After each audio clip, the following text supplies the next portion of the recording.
1절부터 4절까지의 말씀입니다. 마태복음 5장 1절부터 4절까지의 말씀.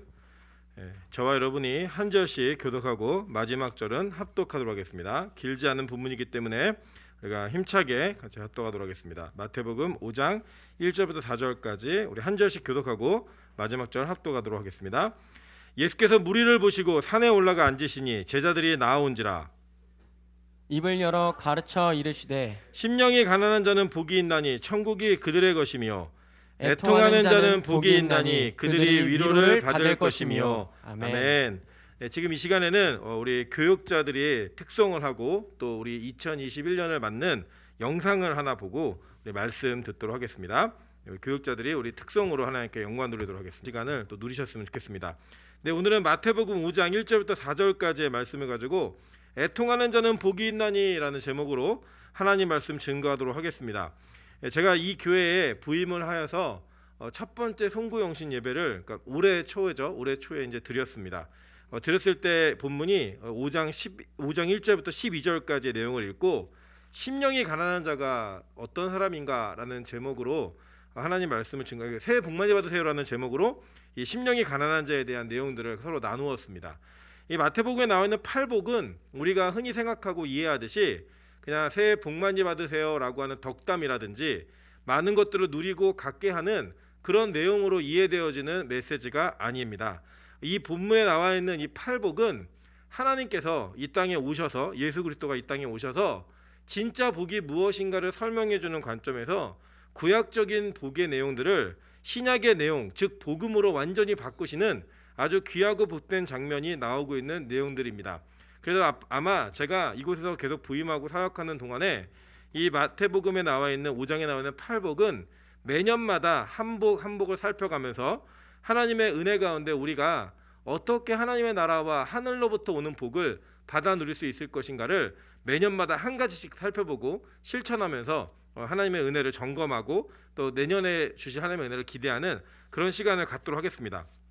여러분 기억하시는 분도 계시겠고 또 기억하셔야 할 분들도 계시겠지만 이 마태복음 5장 첫 번째 나와 있는 심령이 가난한 자에게 복이 있다라고 얘기한 그 내용은 여러분 잘 기억하시는 바와 같이 이것은 어떤 복이냐, 즉 심령의 가난함은 영적인 갈급함, 영적인 가난함이 있는 사람들이었다라고 얘기했습니다. 그리고 이 본문은 우리 한글로 보면은 어떤 사람은 복이 있나니 어떤 사람은 복이 있나니 이렇게 기록되어 있잖아요.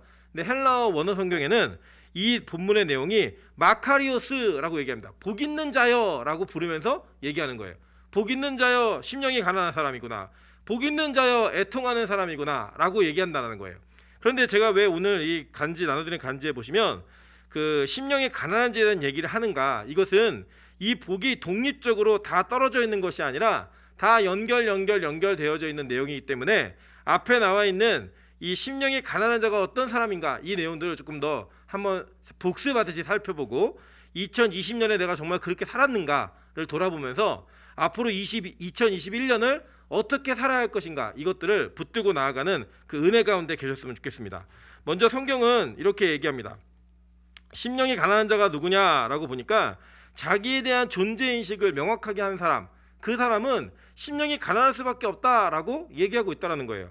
지금 1번, 2번, 3번, 4번에 나와 있는 이 성경 구절들은 다 한 사람이 쓴 내용입니다. 그 한 사람이 누구냐? 여러분이 잘 알고 있는 바울 사도가 쓴 내용이라는 거예요. 근데 이 바울 사도가 뭐라고 썼냐면 갈라디아서 1장 1절에 이렇게 기록합니다. 사람들에게서 난 것도 아니요 그 사람으로 말미암은 것도 아니요 오직 예수 그리스도와 그를 죽은 자 가운데서 살리신 하나님 아버지로 말미암아 사도된 바울은이라고 얘기했어요. 그죠?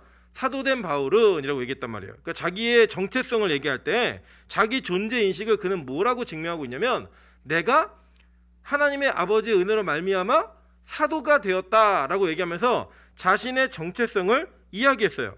자, 그리고 나서 이제 뭐 학자들마다 좀 차이는 있지만 7년 후에 바울이 뭐라고 고백했느냐 보니까 고린도서 15장 9절입니다. 나는 사도 중에 가장 작은 자라. 나는 하나님의 교회를 박해하였으므로 사도라 칭함받기를 감당하지 못할 자니라 라고 얘기했다는 거예요. 그러니까 그 7년 동안에 사도 바울이 자기 존재를 인식하는 데 있어서 변화가 일어나는데 옛날에는 나는 사도된 바울이다 라고 얘기했다는 거예요. 근데 그가 7년이 지나고 나서 뭐라고 얘기했냐면 나는 사도 중에 가장 작은 자다. 그리고 나는 사도라는 칭함받기를 감당하지 못할 자다. 이렇게 얘기했더라는 거예요. 그리고 나서 이제 8년 뒤입니다. 8년 뒤에 그가 에베소서를 쓰는데 거기에 뭐라고 얘기하냐면 모든 성도 중에 지극히 작은 자보다 더 작은 나에게 이 은혜를 주신 것은 측량할 수 없는 그리스도의 풍성함을 이방인에게 전하게 하시고 라고 얘기하면서 자신의 존재인식이 또 한 번 변화돼요. 어떻게 변화되었느냐, 그냥 나는 사도 중에 가장 작은 자가 아니라 모든 성도 중에 가장 지극히 작은 자보다 더 작은 자다라고 얘기하면서 자신의 자금의 범위를 사도의 그룹에 두는 것이 아니라 모든 성도의 그룹 안에 두었다라는 거예요. 그리고 이제 그 4번은 이제 디모데 전서인데 이 디모데 전후서는 사도 바울이 사역의 마지막에 썼던 책들입니다. 서신들이에요.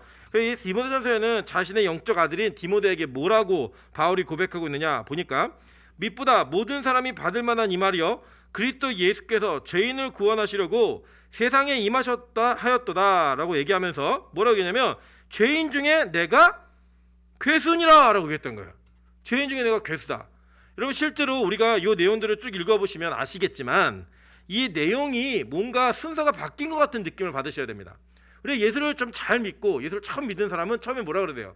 아, 내가 죄인 중에 괴수입니다 라고 얘기했다가 조금 신앙이 성숙하고 성장이 되면 아, 내가 모든 성도 중에 좀 지극히 작은 자입니다 라고 얘기하고 그 다음에 조금 더 성숙해지고 실력이 쌓이고 나면 내가 사도라 칭함받기를 감당하지 못할 사도 중에는 좀 작은 자입니다 라고 얘기하다가 나중에 정말 완성되어진 신앙의 모습이 딱 우리에게 드러나면 내가 사도된 바울은 이라고 얘기하는 게 맞잖아요. 그죠? 우리가 보통 보면은 우리 아이들도 막 태권도나 뭐 이렇게 할 때 자신을 증명하는 그 띠를 바꾸어 띱니다. 그래갖고 처음에는 뭐 흰띠, 노랑띠, 뭐 요새는 퍼퓸이라고 얘기하더라고요. 분홍색 띠 막 하다가 풍띠 달고 검은띠 달고 이러면서 자기 자신의 존재 증명을 그 띠로서 함으로써 나는 태권도 몇 단이야, 나는 어떤 실력을 가지고 있어, 이거 얘기하는 거예요. 마찬가지잖아요. 여러분 우리 졸업할 때도 보면 대학생들이 입는 학사 졸업복하고 석사가 입는 옷하고 박사가 입는 옷이 달라요. 줄이 이렇게 줄이 가 있는 게 몇 줄 가 있느냐, 이게 자신이 얼마나 많은 학문을 가지고 있느냐라고 하는 것을 증명하는 내용이더라는 거예요. 그렇게 우리는 무언가 시간이 지나고 어떤 일에 익숙해지고 성숙해지면 내 자신이 이전보다 더 괜찮은 사람이 되었다라고 고백하는 것이 올바른 존재 인식이라고 배우고 가르치고 있습니다. 그리고 되라고 얘기하고 있고. 근데 오늘 우리가 존경하다 못해 진짜로 우리가 이 복음을 온전히 이분을 통해 들어야 되는 사도 바울이 자신의 존재 인식을 어떻게 고백하고 있냐면 처음에는 나 사도야, 그 다음에는 나는 사도 중에 작은 자야, 그 다음에 모든 성도 중에 작은 자보다 더 작은 자야 라고 얘기하던 그 사람이 마지막에는 뭐라고 얘기하느냐, 나는 죄인 중에 괴수다 라고 얘기했다는 거예요. 그게 뭐냐, 바로 심령이 가난한 자. 이전까지는 자신의 힘과 자신의 능력과 자신이 가지고 있는 자신의 자원으로 살아간다라고 고백했던 사람이 예수 그리스도와 복음을 점점 깊게 경험하면 경험할수록 자신을 부정하는 영적 가난함, 내가 내 스스로는 아무것도 할 수 없는 존재이구나, 나는 정말 무능하고 내가 정말 쓰레기 같은 가치 없는 존재이구나, 나에게 예수가 없으면 나는 아무것도 할 수 없는 존재이구나 라고 하는 그 존재인식을 통하여서 자기 자신이 복음에 대한 이해가 커지는 것만큼 자신의 죄에 대한 고백을 온전하게 할 수 있는 자리까지 나아가게 된다는 거예요. 그게 기독교의 성숙함입니다. 그 성숙함이 이루어지고 나면 그 성숙함은 무엇과 반드시 그 수반되게 되어 있냐면 애통함이라고 하는 것들을 수반하게 되어 있다는 거예요. 여기서 애통하다라는 이 헬라어가 펜데오라는 헬라어인데 이 내용은 뭐냐, 슬퍼하다, 한탄하다, 울부짖다 이런 내용이에요. 그러니까 애통하는 자는 복이 있나니, 이건 원래 헬라어를 그냥 직역을 하면 복이 있도다 애통하는 자요 이거예요. 근데 그 애통하는 자가 어떤 사람이냐면 자기가 슬퍼하고 한탄하며 울부짖는 이 내용을 얘기하는 거예요. 근데 그런 이 헬라어가 다른 성경 어디에 쓰였나 보니까요, 어느 정도로 슬퍼하는 내용이냐면 마가복음 16장 9절부터 11절에 이렇게 기록합니다. 예수께서 안식 후 첫날 이른 아침에 살아나신 후에 전에 7 귀신을 쫓아주신 막달라 마리아에게 먼저 보이시니 마리아가 가서 예수와 함께 하던 사람들이 슬퍼하며 울고 있는 중에 라고 얘기해요. 그러니까 지금 뭐냐면 예수님이 부활을 하셨는데 아직 이 부활의 소식을 못 들은 예수님의 제자들이 슬퍼하면서 울고 있었다라고 얘기해요. 여러분 얼마나 슬펐겠어요. 자신과 3년을 넘게 동행했던 자신의 스승이 하루아침에 십자가에 못 박힌 대역죄인이 돼가지고 나무에 달린 저주받은 자의 상징을 그대로 받아내셨고 많은 백성들이 그것을 다 보았어요. 그걸 봤던 제자들이요, 이제는 어찌할 바 몰라서 그들끼리 모여가지고 슬퍼하고 있는 감정, 그 슬퍼하다라는 단어가 바로 펜데오라는 단어예요. 얼마나 슬펐는지 아시겠죠? 아, 우리 예수님 죽었어. 우리 예수님 어떡하지? 이런 자신들이 가지고 있었던 절망감, 이런 것들이 그대로 드러나는 그 슬픔이었다라는 거예요. 여러분, 이제 저도 사실 드라마를 잘 안 보는데 저희 아내는 드라마를 굉장히 자주 봅니다. 자주 봐고 저희 아내가 슬기로운 의사생활을 꼭 봐라 라고 이렇게 추천해 줘가지고 제가 이 슬기로운 의사생활이라는 드라마를 보았습니다. 이게 보다 보니까요, 그 중간에 이제 이렇게 슬픈 내용들을 쭉 이렇게 기록하는 것들이 있어요. 그 병원에 일어나는 에피소드 중에. 근데 제가 이렇게 전체적으로 쭉 보면서 어느 한 장면에서 저도 모르게 눈물이 주르륵 흐르는 장면이 있었습니다. 그게 뭐였냐면, 그 산부인과에 이제 많은 환자들, 산모들이 막 대기하고 있는데 대기 시간이 막 길어지는 거예요. 길어지니까 이 길어지는 대기 시간 때문에 막 예약 시간은 왜 있냐, 내가 지금 40분을 기다렸다, 이거 뭐냐 도대체, 이러면서 막 산모들이 항의를 하고 있는 거예요. 항의를 하고 있는데 어떤 특정한 환자 하나를 의사가 아주 오랜 시간 동안 진찰을 했습니다. 그 알고 봤더니 내용이 뭐냐면, 아이가 엄마의 뱃속 안에서 심장이 멈춘 거예요. 그래서 이 이야기를 이 의사가 산모에게 아주 조심스럽게 그리고 아주 침착하게 전달을 합니다. 그러다 이 산모가 그 이야기를 듣고, 그러니까 이 산모를 진찰하냐고 40분이 넘게 걸린 거예요. 왜 또 확인하고 또 확인하냐고. 그래서 이 산모가 그 병실에서 진료받는 그 외래 진료실에서 펑펑 우는 거예요. 오열을 하면서 막 소리내서 우는 거예요. 그 소리내서 우는데 그 울고 있는 장면 속에 이 다른 의사들이 그 자기 그 담당 의사한테 묻습니다. 좀 이렇게 그 밖에 나가서 설명을 할까요? 그러니까 설명하지 말래요. 괜찮대요. 그러면서 그 산모에게 충분하게 시간을 보내셔도 된다고, 더 우셔도 된다고 라고 얘기를 하니까 이 산모가 잠깐 그쳤다가 또 막 오열을 하는 거예요. 그 오열을 하니까 그 밖에 기다리던 산모들이 이 내용이 무슨 내용인지 직감적으로 아는 거예요. 아, 지금 이 진료실 안에서 무슨 일이 일어났구나. 즉각적으로 그걸 인식을 하고 그 전체 기다리던 모든 산모가 다 조용해진 거예요. 그때 한 남편이 눈치 없이 이 늦게까지 진료가 되지 않는 사실을 항의하려고 벌떡 일어납니다. 그랬더니 가장 짜증을 많이 내던 산모의 남편이 그렇게 벌떡 일어나니까 이 짜증을 내던 산모가 그 남편을 붙들고 앉으라는 거예요. 앉으라고, 괜찮다고. 그리고 얘기할 때 제가 그 눈물이 펑펑 나는 게 왜 났냐면, 다른 게 아니라 그냥 저희 집에 이제 새로운 생명이 왔잖아요. 새로운 생명이 왔는데 그 생명이 왔다라는 그 현실의 문제가 저에게 인식이 딱 되니까 그 장면에 나타났던 에피소드가 물론 드라마에서 꾸며낸 이야기인 줄 알지만 그 내용의 감정이 쑥 이입이 되니까 그 산모의 마음이 어떤 마음일지 그 느껴지는 거예요. 그 저도 모르게 눈물이 막 주르륵 흐르는 거예요. 뭐 사실 다른 장면은 하나도 슬프지 않았는데 그 장면에만 감정이입이 그대로 되더라는 거예요. 여러분 한번 생각해 보십시오. 예수님의 제자들이 자신들이 3년 반 동안 철석같이 믿고 따라놨던 그 스승을 잃고 나서 그들끼리 모여서 슬퍼하며 울고 있을 때 아마 지도자가 없어진, 자기의 스승이 없어지고, 사실 나이로 보면 형님 같은 분이었거든요. 형님 같은 분이 없어져서 이제는 더 이상 그분과 함께 할 수 없다라는 절망감, 그 절망감 속에 울고 있는 거예요. 그 울고 있는 그 마음에 여러분 동의하신다면, 그것을 조금 감정을 이해하신다면, 지금 이 마태복음에 얘기하고 있으신 애통하는 자, 이 애통함이 어떠한 극도한 슬픔인지, 어떠한 극렬한 슬픔인지를 우리가 인식할 수 있다라고 하는 것입니다. 또 누가복음에 보면은 이 구절을 동일하게 얘기하고 있는데, 이 병행 구절에 이렇게 얘기합니다.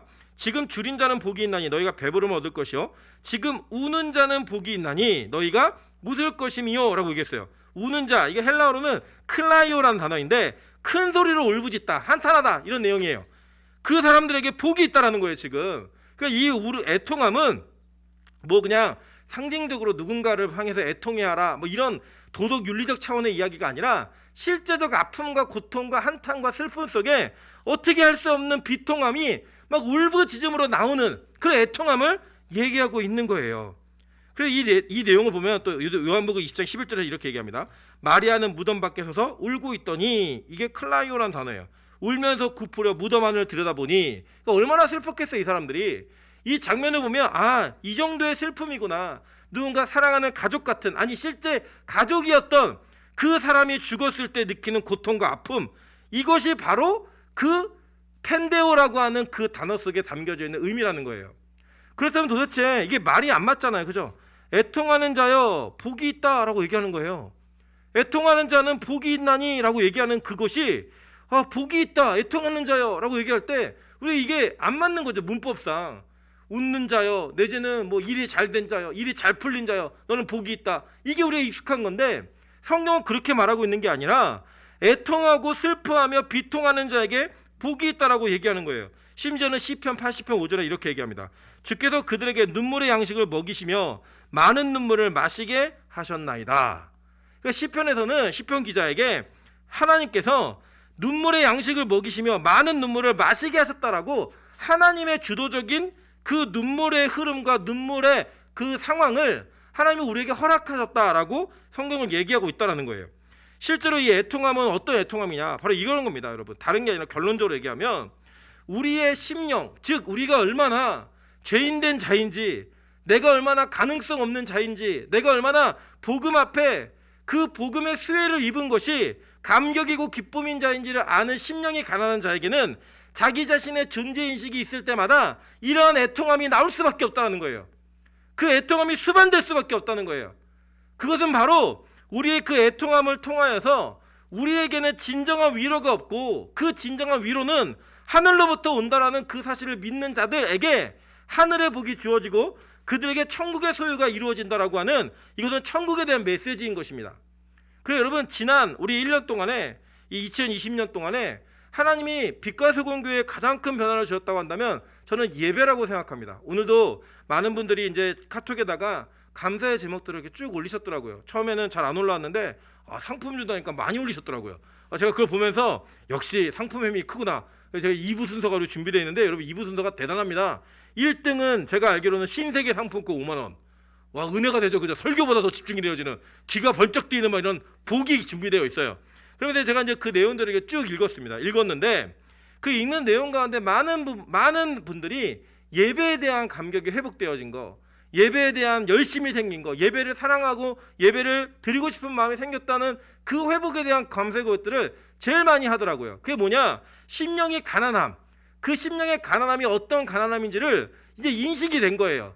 이제는 더 이상 이 세상의 성공과 이 세상이 가지고 있는 기준이 자신을 만족시킬 수 없고, 이 세상에 어떤 것이 주어진다 할지라도 복음이 아니면, 예배가 아니면 내가 살 수 없는 존재라고 하는 그 존재에 대한 그 심령의 가난함, 영적인 가난함이 그대로 드러나게 된 거예요. 저는 그 문제에 있어서 참 감사함이 있다고 생각합니다. 그래서 2021년은 우리 교회가 어떤 방향성을 가지고 가야 될 것인가, 다른 게 아니라 애통함이 있는 교회 된다는 거예요. 애통함이 있는 교회.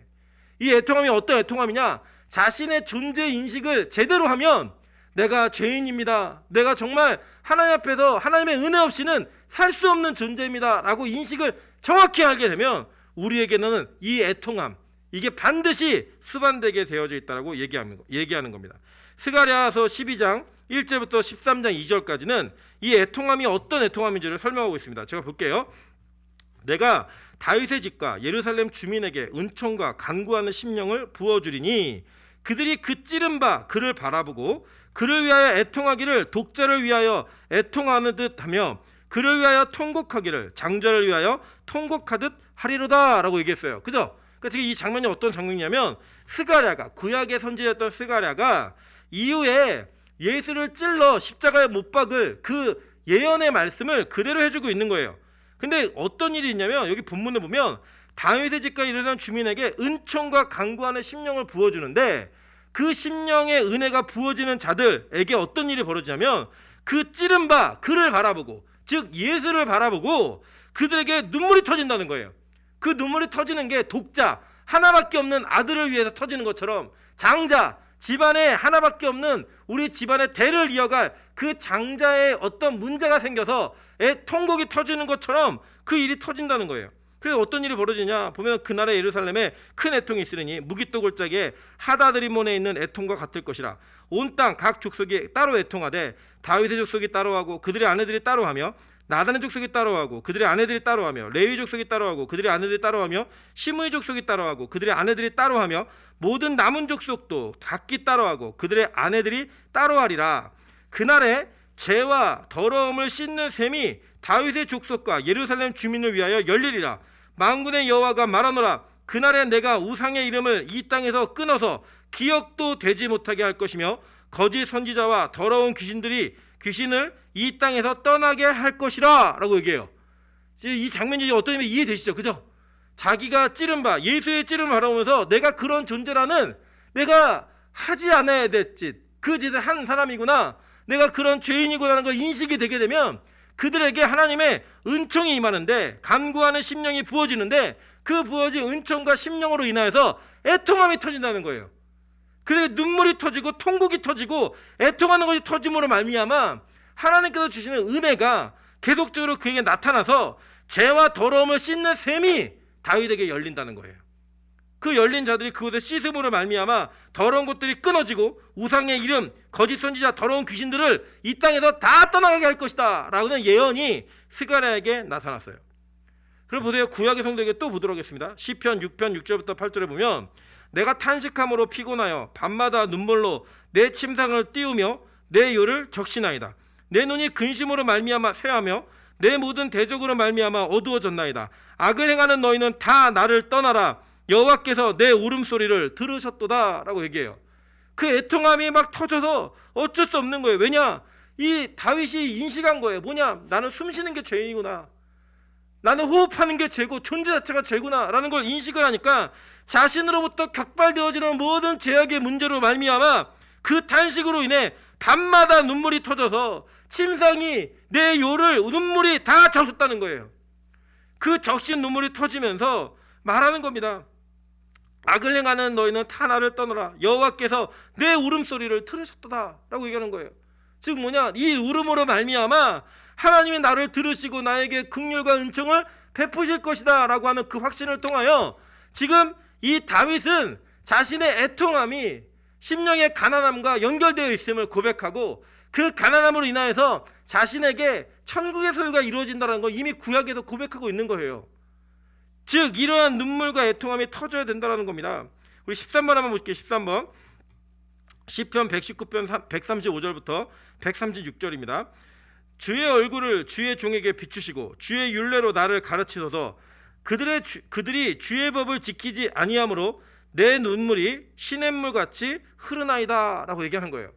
뭐냐면 하나님의 법을 지키지 않는 그 장면을 보면서 내 눈에서 애통함의 눈물이 막 터지는 거예요.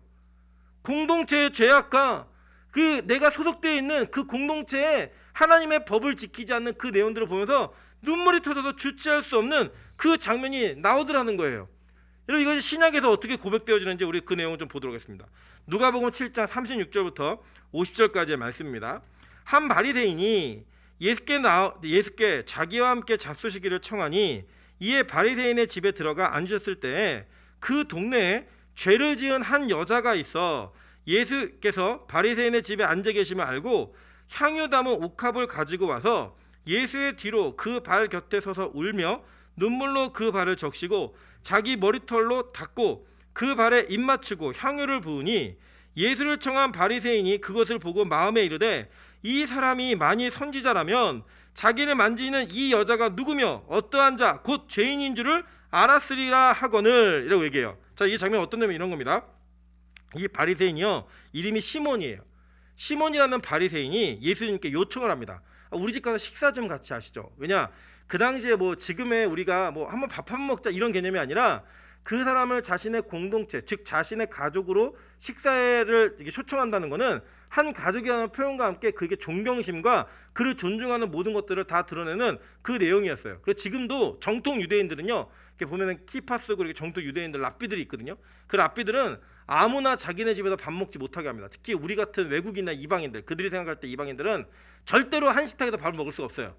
그래서 여러분, 유태인에게 초청받아서 한 자리 식사를 한다는 거예요. 날라리 말고 정통 유대인들에게 그렇게 초청을 받는다는 것은 하나님의 백성으로 인정해 준다는 얘기예요. 그들의 관점에 구약의 야훼 하나님에게. 그런데 이 바리새인이 그 당시에 정말 많이 환영받았지만 바리새인들에게 항상 경계의 대상이었던 그 예수를 초청했다라고 하는 건 굉장한 사건입니다. 그 사건이 있었는데 이 사건을 통하여서 그 바리새인 시몬의 집에 앉아서 밥을 먹고 있는데 그 동네에 죄를 지은 한 여자, 그러니까 공식적인 죄인이에요.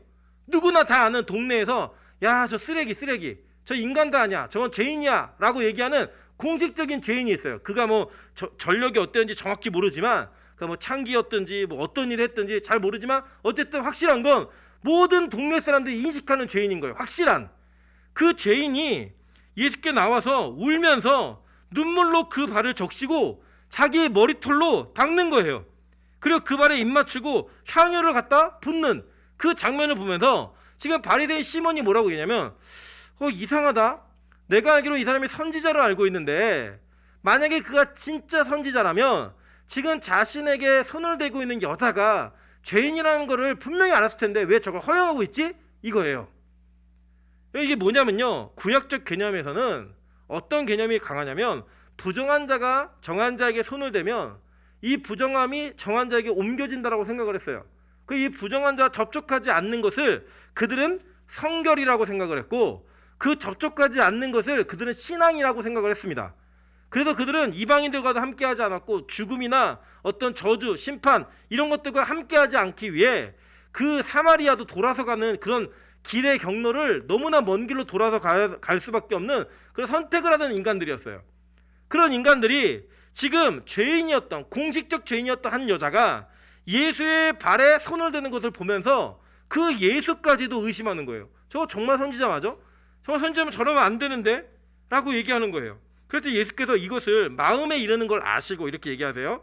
예수께서 대답하여 이르시되, 시몬아, 내가 내게 이를 말이 있다 하시니 그가 이르되, 선생님 말씀하소서. 이르시되, 빚주는 사람에게 빚진 자가 둘이 있어. 하나는 500데나리온을 빚졌고 하나는 50데나리온을 빚졌는데 갚을 것이 없으므로 둘 다 탕감하여 주었으니 둘 중에 누가 그를 더 사랑하겠느냐라고 물었어요. 여러분 너무 잘 아는 얘기죠. 그러니까 예를 들어 우리가 은행에서 뭐 어떻게 할까? 하나은행, 우리 하나은행 이 건물에 있으니까 하나은행에서 제가 한 5억을 대출받은 거예요. 네. 그리고 우리 윤정노님은 500만 원을 대출을 받으신 거예요. 저도 능력이 있으시니까. 그랬는데 갑자기 하나은행에서 이번 달 이벤트로 우리 빛가서금교에 있는 하나은행에 채무가 있는 분들은 다 탕감을 해주겠습니다 라고 얘기하면 어떤 일이 벌어질까요? 아마 우리 장로님께서 500만 원을 탕감받았다는 기쁨에 아마 덩실덩실 춤을 추실 거예요. 저는 어떻게 할까요? 저는 옷을 다 벗고 춤을 추겠죠, 그죠? 5억을 탕감받았으니까. 그래서 묻는 거예요. 누가 앞으로 하나은행을 더 잘 이용하겠니? 묻는 거예요. 누구겠어요? 시몬이 대답하는 거예요. 제 생각에는 많이 탕감받은 자입니다 라고 얘기하는 거예요. 그래서 예수님께서 이르시되, 내 판단이 옳다 하시고 그 여자를 돌아보며 시몬에게 이르시되, 이 여자를 보느냐? 내가 내 집에 들어올 때 너는 내게 발 씻을 물도 주지 아니하였으되 이 여자는 눈물로 내 발을 적시고 그 머리털로 닦았으며 너는 내게 입 맞추지 아니하였으되 그는 내가 들어올 때로부터 내 발에 입 맞추기를 그치지 아니하였으며 너는 내 머리에 감람류도 붓지 아니하였으되 그는 향유를 내 발에 부었느니라. 이러므로 내가 내게 말하더니 그의 많은 죄가 사하여졌도다. 이는 그의 사랑함이 많음이라. 사함을 받은 일이 적은 자는 적게 사랑하느니라. 이에 여자에게 이르시되, 내 죄 사함을 받았느니라 하시니 함께 앉아있는 자들이 속으로 말하되, 이가 누구기에 죄도 사하는가 하더라. 예수께서 여자에게 이르시되, 내 믿음이 너를 구원하였으니 평안히 가라 하시니라 라고 얘기한 거예요. 여러분, 이 본문에서 지금 우리는 어마어마한 장면을 보게 됩니다. 뭐냐면요, 바로 이 여자가 애통하는 자였다는 거예요. 그 애통함은 뭐로부터 근거했는가? 그는 자신이 그 마음의 심령에 가난함이 있었던 자였습니다. 그래서 예수를 찾은 거죠. 근데 그 예수를 찾았을 때 자기가 사람들이 공식적으로 인정하는 죄의 영역을 넘어선 자기 스스로 나는 죄인이다, 내가 감히 예수님이라고 하는 이 분을 내가 앉아서 같이 맞이할 수 없는 죄인이기 때문에 내가 그의 발에 기름을 붓고 나의 머리털로 그 발을 닦으며 그의 발에 입맞춤을 할 수밖에 없는, 나는 참된 죄인이고 죄인 중에 괴수구나 라고 하는 자신의 인식에 대한 애통함이 그를 구원하는 은혜로 연결되었다는 거예요. 반면에 한 사람은 바리새인이었습니다.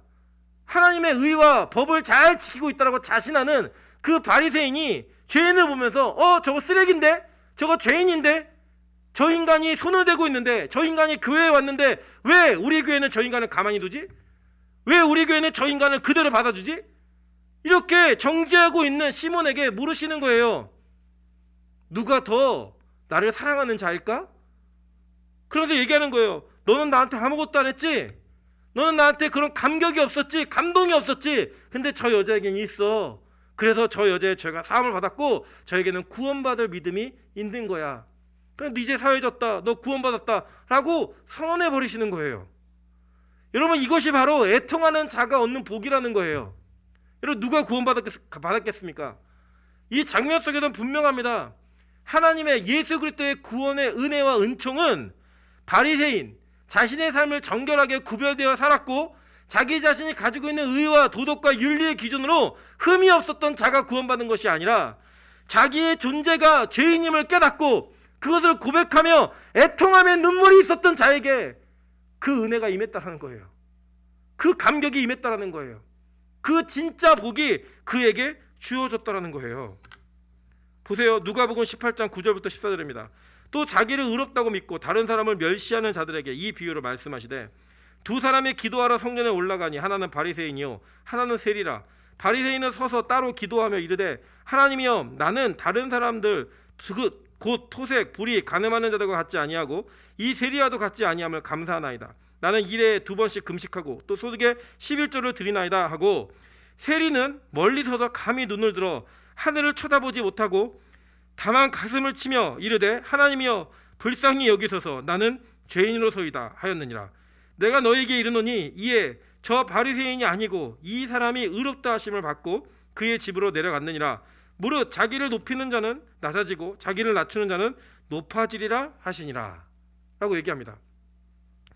여러분, 저는 이 장면 속에 우리가 2021년을 바라보며 그 2021년을 향해 나아가야 되는 우리의 태도와 마음 가운데 반드시 잃지 않아야 될, 다시 한번 점검해야 될 분명한 복음의 메시지가 담겨져 있다고 믿습니다.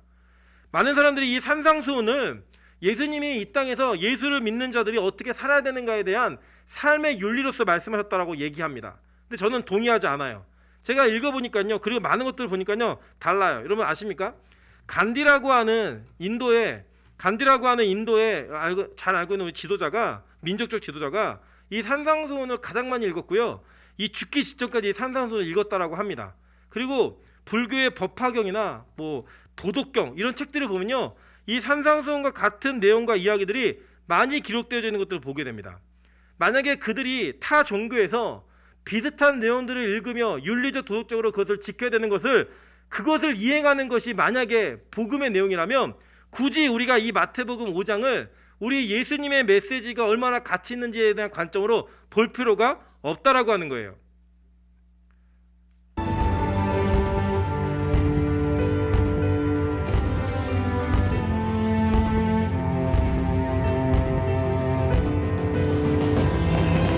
네, 해피 뉴 이어! 해피 뉴 이어! 와!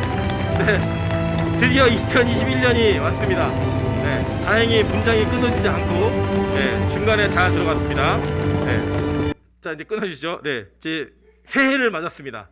네, 이 새해를 맞으면서 다시 한번 고민해 보시자는 거예요. 다시 본문으로 돌아와서 과연 우리가 예배를 더 열심히 드리게 되고 마음에 심령에 가난함이 있어서 그 예배를 사모하게 되고 그 예배를 드리면서 우리 안에 예배에 대한 감격과 그 은혜가 점점점 커지는 그 순간에 과연 우리가 그렇게 살지 못하는 영혼들을 바라보고 나와 비교가 될 수 있을 만한 사람들을 바라보면서 어떤 우월감이나 내가 저들보다 더 많은 것을 이루어냈다라고 하는 나 자신에 대한 존재인식이 이제는 괴수가 아닌 내가 작은 자가 되었구나, 작은 자가 아닌 사도가 되었구나, 사도가 아닌 뭐 더 큰 것이 되었구나라고 고백하는 그 자리로 가고 있다라면 우리는 분명히 무언가 잘못된 방향성을 갖고 있다라고 하는 것입니다.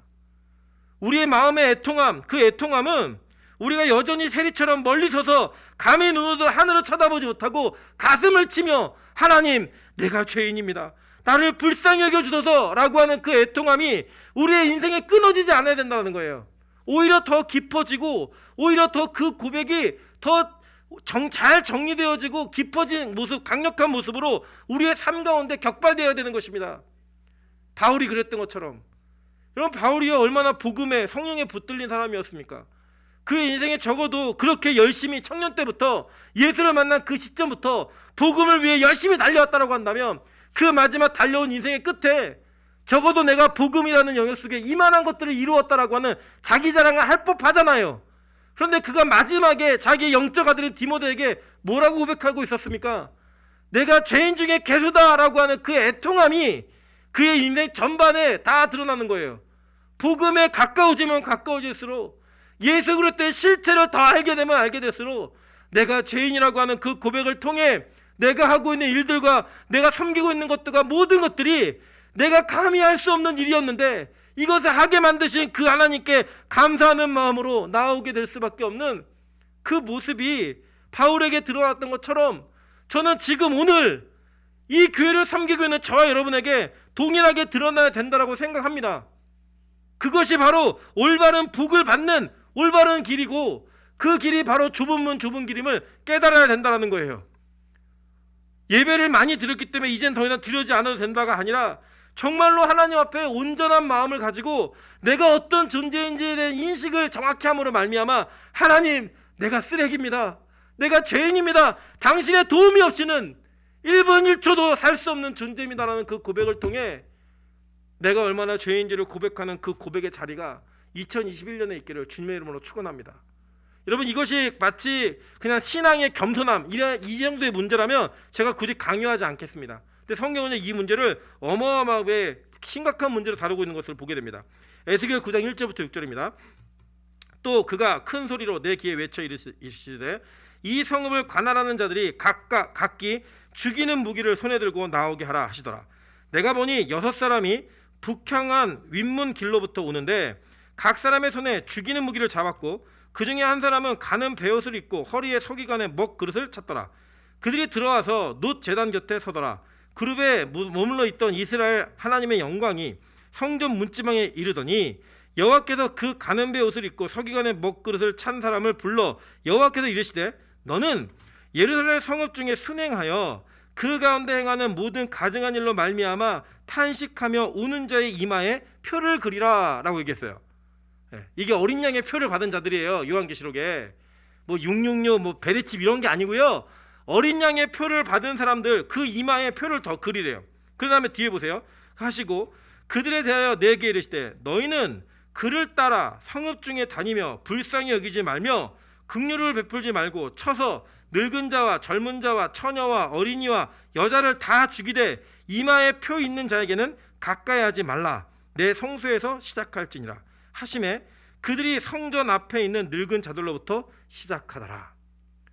하나님이요 이 땅에 오셔서 에스겔을 통해 말씀하시는 거예요. 내가 이따가 심판할 건데 그 심판의 내용을 쭉 설명해 주시면서 그 심판하는 자 중에 한 사람이 먹주머니를 찬 거예요. 옆에다가 먹그릇 차고 서기관, 그게 쓰는 사람이거든. 필사하는 사람들, 그 쓰는 사람에게 다니면서 이 땅 예루살렘의 성읍 중에 순행하며 그 가운데 행하는 모든 가증한 일로 말미암아 탄식하며 우는 자의 이마에다가 표를 그리라는 거예요. 표를 그리고 나머지 그룹들 천사들에게 너희는 가서 표 없는 자들은 긍휼을 베푸지 말고 그가 노인이든 여자든 어린아이든 다 죽여, 이거예요. 그런데 그 시작을 성소부터라는 거예요. 성전에서부터 시작하라는 거예요. 그래서 진짜 그 시작하는 장면이 나오는 거예요. 하심에 그들이 성전 앞에 있는 늙은 자들로부터 시작하더라. 심판이 어떻게 이루어질지를 얘기하는 거예요. 여러분, 이 땅의 죄악을, 이 공동체의 죄악을 자신의 죄악으로 느끼며 애통하며 우는 자들의 이마에다가 어린 양의 표를 하라는 거예요. 표를 한 다음에 그 표가 없는 자들은 긍휼을 베푸지 말고 다 죽이라는 거예요. 다. 어디서부터요? 강단에서부터 시작하라는 거예요. 저는 이 말씀을 대할 때마다 두렵습니다. 뭐가 두렵냐? 하나님이 이 땅에서 심판하실 때 그래도 우리가 선지자는 아니지만 제사장도 아니지만 이 땅에서 말씀을 전하면서 그 말씀을 가르쳤던 자들에게 진짜 복음이 없고 그 애통함이 없으면 이 강단에서부터 심판하시겠다는 거예요. 목사들부터 장로들 권사들부터 심판하시겠다는 거예요. 예배를 열심히 드린다고 성전에 모였던 자들로부터 시작하시겠다는 거예요. 가차없이 긍휼 없이 다 죽이신다라는 거예요. 여러분, 정말 두렵지 않으십니까? 저는 너무나 두렵습니다. 하나님, 저에게서 혹시 나 자신의 죄를 인식하며 애통하는 마음이 사라질까 봐, 공동체의 죄악을 보며 애통하는 마음이 사라질까 봐, 그 사라지면 하나님이 저를 죽이시겠다는 거잖아, 이 메시지는. 그리고 그 책임자들은 중직자들, 말씀을 안다고 했던 자들, 직분이 있는 자들, 그들로부터 시작하겠다는 거예요. 여러분, 그러니까 이게요, 애통해도 그만 안 해도 그만, 하면 좋고 안 하면 어쩔 수 없고, 이게 아니라 그 애통함이 있느냐 없느냐는 우리가 죽고 사는 문제를 결정하는 심각한 일이라고 얘기하고 있는 거예요. 여러분, 실제로 이 애통함은요, 밖을 보면서 일어나지만 자기 자신 안에서 가장 많이 일어납니다. 바울이 로마서에서 이런 고백을 합니다. 로마서 7장 18절부터 25절을 보면 이렇게 얘기합니다. 내 속 곧 내 육신에 선한 것이 거하지 아니하는 줄 아노니 원함은 내게 있으나 선을 행하는 것은 없노라. 내가 원하는 바 선은 행하지 아니하고 도리어 원하지 아니하는 바 악을 행하는도다. 만일 내가 원하지 아니하는 그것을 하면 이를 행하는 자는 내가 아니요 내 속에 거하는 죄니라. 그러므로 내가 한 법을 깨달았노니 곧 선을 행하기 원하는 나에게 악이 함께 있는 것이로다. 내 속사람으로는 하나님의 법을 즐거워하되 내 지체 속에서 다른 법이 내 마음의 법과 싸워 내 지체 속에 있는 죄의 법으로 나를 사로잡아오는 것을 보는도다. 오라, 나는 곤고한 사람이로다. 이 사망의 몸에서 누가 나를 건져내랴. 이렇게 고백하는 거예요. 바울이 어땠느냐? 그가 로마서는 믿음의 결정체를 쓰고 있는 거잖아요, 그죠? 그 결정을 쓰는데 바울이 뭐라고 얘기냐면 자기가 선을 행하고자 하는 마음이 있대요. 있는데 그 선을 행하고자 하는 그 마음이 자신의 삶을 선으로 이끌지 못하더라는 거예요. 자신에게 또 다른 법이 하나 있는데 그 법이 나를 끌어당겨서 악과 함께 있는 것을 내가 경험하게 하면서 그에게 어떤 탄식이 일어나냐? 오라, 나는 곤고한 사람이로다 라고 얘기하는 거예요. 그 탄식을 하는데 이 바울이 이상한 사람 같아요. 바로 그 뒤에 보면요, 이 사망의 몸에서 누가 나를 건져내라 라고 하는 애통함과 탄식이 터져요, 그죠? 그 뒤에 뭐라고 바로 고백한 줄 아세요? 우리 주 예수 그리스도를 말미암아 하나님께 감사하리로다 라는 감사로 터지는 거예요. 왜냐하면 바울이 여러 번의 복음의 경험을 통해 인식하게 된 게 뭐냐면 여전히 나는 죄인이라는 거예요. 여전히 나는 내 속에 있는 선한 하나님을 향한 그 마음이 온전하게 발현되기 이전에 내 속에 있는 죄, 악이 나를 잡아 끌어서 나를 넘어뜨리다는 거예요. 그게 반복이 되니까 나는 곤고한 사람이다. 누가 나를 여기서 건져낼까라고 하는 그 고통과 애통함이 격발되어질 때 거기에서 누구를 보느냐? 예수 그리스도를 보는 거예요. 아, 나는 안 되는 인간이구나. 나는 어쩔 수 없이 넘어질 수밖에 없는 인간이구나. 그런데 거기에 갑자기 말도 안 되는 감사가 툭 터지는 거예요. 우리 주 예수 그리스도를 말미암아 하나님께 감사하리로다. 이게 얼마나 큰 감격인지 아세요? 아무것도 없는, 이제는 절망이 아무것도 없는 끝에, 벼랑 끝에 서 있는 그에게 하늘로부터 동아줄이 내려오는 거예요. 갑자기 살길이 열리는 거예요. 그 살길이 열리면서 그 동아줄을 붙으면서 주님 감사합니다, 주님 감사합니다 라는 그 애통함의 끝에서 그 고백을 하게 만드는 예수 그리스도가 명확하게 보이는 거예요. 더 자세하게 보이는 거예요. 이전에는 내가 할 수 있을 것 같았거든요. 이전에는 죄와 싸워 이길 수 있는 능력이 나에게 있는 줄 알았거든요. 이전에는 내가 조금만 노력을 하면 언제든지 내가 원하는 신앙의 자리로 돌아올 수 있다고 믿었거든요. 근데 그게 안 되는 거예요. 계속 실패하는 거예요. 또 무너지는 거예요. 또 좌절하는 거예요. 그 좌절 속에 내가 진짜 곤고한 사람이구나. 이 사망의 몸에서 누가 나를 건져낼 것인가 라고 탄식의 끝에 다다랐을 때 예수 그리스도가 딱 떠오르는 거예요. 그 소망의 빛이 여러분을 비추는 거예요. 그 생명의 빛이 여러분을 감싸는 거예요. 그때 그 영광의 장중에 고백하는 겁니다. 우와, 그리스도 예수께 감사하다. 예수 그리스도에게 감사하리로다. 여러분, 저는 2021년을 빛과 소금과 이렇게 보냈으면 좋겠습니다. 우리가 괜찮은 성도, 괜찮은 신앙인, 괜찮은 사역자, 괜찮은 장로, 괜찮은 권사, 괜찮은 집사가 아니라 내가 얼마나 쓰레기 같은 목사인지, 내가 얼마나 쓰레기 같은 장로인지, 내가 얼마나 필요 없는 권사인지, 내가 얼마나 자격이 없는 집사인지를 고백하고 경험함으로 말미암아 그 절망의 끝에서 유일한 소망 되시는 예수 그리스도를 발견하는 거예요. 그리고 그분만을 붙드는 겁니다. 그러면서 고백하는 거예요. 와, 이 사망의 몸에서 나를 건져낼 유일한 소망은 바로 예수 그리스도이구나. 그 그리스도를 발견하면서 얘기하는 거예요. 아, 주님 감사합니다. 나의 애통이 이렇게 위로가 되는 것이 너무나 감사합니다. 라는 얘기하는 거예요. 여러분 보세요. 누가복음 2장 25절부터 27절에 아기 예수를 기다렸던 시몬이라고 하는 사람이 뭐라고 고백하는지를 보도록 하겠습니다. 예루살렘에 시몬이라고 하는 사람이 있으니 이 사람은 의롭고 경건하여 이스라엘의 위로를 기다리는 자라. 성령이 그 위에 계시더라. 그가 주의 그리스도를 보기 전에는 죽지 아니하리라 하는 성령의 지시를 받았더니 성령의 감동으로 성전에 들어가매 마침 부모가 율법의 관례대로 행하고자 하여 그 아기 예수를 데리고 오는지라 라고 얘기해요. 이 시몬이라는 사람은 어떤 사람이었냐면요, 애통하는 사람이었던 거예요. 그 시대 속에 아무도 알아주지 않았지만 애통하는 자였어요. 그 애통하는 자가 이스라엘에 뭘 기다렸어요? 위로를 기다렸어요. 이 위로라는 헬라어가 파라클레시스예요.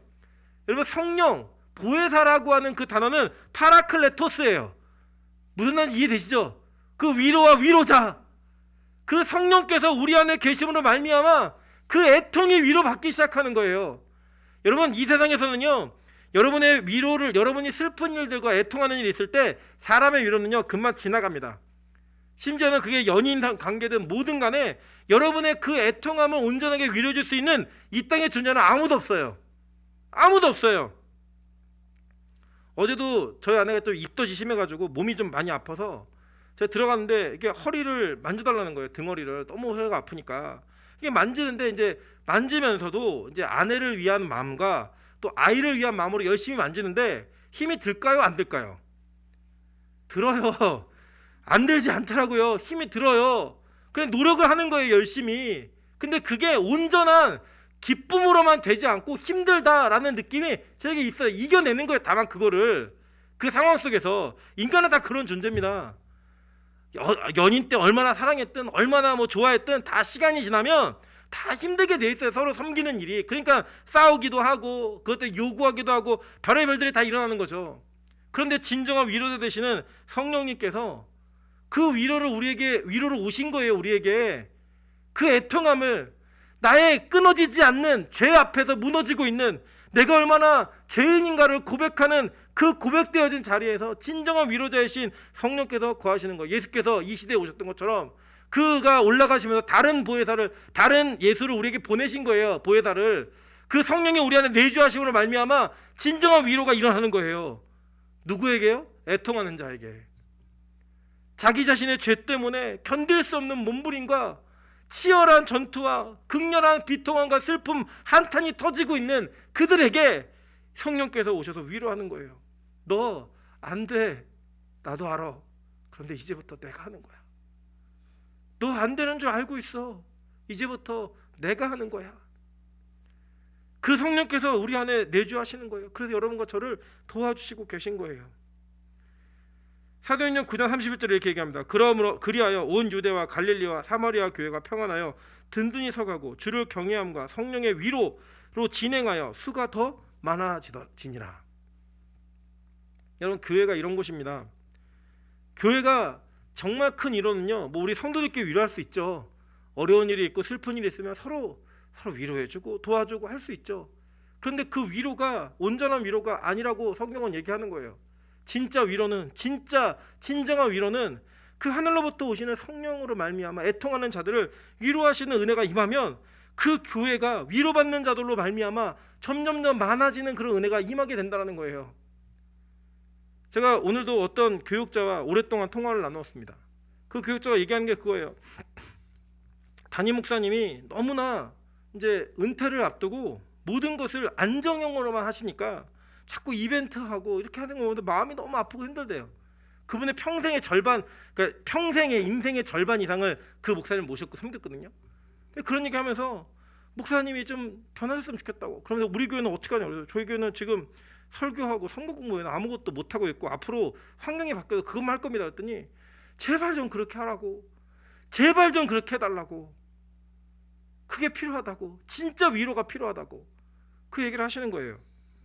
여러분, 저는 우리 빛과 성교회가 얼마나 좋은 교회인지, 얼마나 괜찮은 교회인지 저의 입으로 얘기하는 것이 민망스럽고 어렵습니다. 하고 싶지도 않고. 그러나 한 가지, 저는 이 교회를 향한 소망과 꿈이 있다면 2021년에 정말로 애통하는 성도가 있었으면 좋겠고요. 그 애통함을 위로하시는 성령의 위로가 있는 교회였으면 좋겠습니다. 예수 그리스도를 통한 위로가 풍성한 교회였으면 좋겠습니다. 이 위로가 이 땅에서는 그렇게 이루어지는데 마지막 날 어떻게 이루어지는지 성경을 보도록 하겠습니다. 계시록 21장 1절부터 4절입니다. 또 내가 새 하늘과 새 땅을 보니 처음 하늘과 처음 땅이 없어졌고 바다도 다시 있지 않더라. 또 내가 보매 거룩한 성 새 예루살렘이 하나님께로부터 하늘에서 내려오니 그 준비한 것이 신부가 남편을 위하여 단장한 것 같더라. 내가 들으니 보좌에서 큰 음성이 나서 이르되 보라 하나님의 장막이 사람들과 함께 있음에 하나님이 그들과 함께 계시리니 그들은 하나님의 백성이 되고 나는 친히 그들과 함께 계셔서 모든 눈물을 그 눈에서 닦아주시니 다시는 사망이 없고 애통하는 것이나 곡하는 것이나 아픈 것이 다시 있지 아니하리니 처음 것들이 다 지나갔음이로라. 아멘. 여러분, 그래서 오늘 예수 그리스도는 너무나 당당하고 너무나 명확하게 선포하는 겁니다. 복 있는 자여, 애통하는 자가 복 있다. 복 있는 자여, 애통할 것이다 라고 얘기하는 거예요. 여러분, 저는 맞지 않는 것 같은 이 문구가, 맞지 않는 것 같은 이 문장이 우리 교회가 2021년을 붙드는 복의 비결이었으면 좋겠습니다. 애통하십시오. 슬퍼하고 가난하고 아픈 여러분의 영혼과 내가 얼마나 죄된 백성이고 쓰레기 같은 인생이고 내가 얼마나 슬픈 인생인가를 이 1년 동안 고백하시면서 그 고백의 강도가 점점점 깊어짐으로 말미암아 여러분의 신앙의 결정체의 고백이 딱 한 가지였으면 좋겠어요. 주님, 내가 죄인 중에 괴수입니다. 주님, 내가 이 세상에서 가장 쓰레기 같은 목사입니다. 내가 이 세상에서 가장 부질없는 성도입니다. 라는 그 고백을 통하여 하나님의 은혜가 머무는, 하나님의 위로가 머무시는 그런 은혜가 있는 교회이기를 주님의 이름으로 축원합니다. 같이 한번 기도하도록 하겠습니다.